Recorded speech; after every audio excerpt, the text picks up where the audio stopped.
దేశంలో సామాజిక విప్లవానికి నాంది పలికింది డాక్టర్ బిఆర్ అంబేద్కర్ అని కొనియాడారు పలువురు పార్టీల నేతలు. మెదక్ పట్టణంలోని డిప్యూటీ స్పీకర్ కార్యాలయం, మున్సిపల్ ఆఫీస్, రామ్దాస్ చౌరస్తా, స్వేర స్వచ్ఛంద సంస్థ, దళిత బహుజన ఫ్రంట్ ఆధ్వర్యంలో ఆయన చిత్రపటానికి పూలమాలలు వేసి నివాళులర్పించారు. భారత రాజ్యాంగాన్ని రచించిన అంబేద్కర్ సేవలు మరవలేనివన్నారు. భారత రాజ్యాంగ నిర్మాత డాక్టర్ బాబాసాహెబ్ అంబేద్కర్ 60వ వర్ధంతిని ఇవాళ మనం మెదక్ పట్టణంలో జరుపుకుంటున్నాం.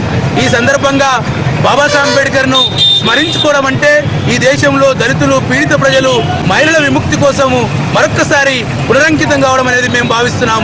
ఈ దేశంలో మొట్టమొదటిసారి రాజ్యాంగం ద్వారా అంబేద్కర్ కృషి వల్ల ఒక సామాజిక విప్లవానికి నాంది పలికిన పరిస్థితి ఈ దేశంలో నెలకొంది.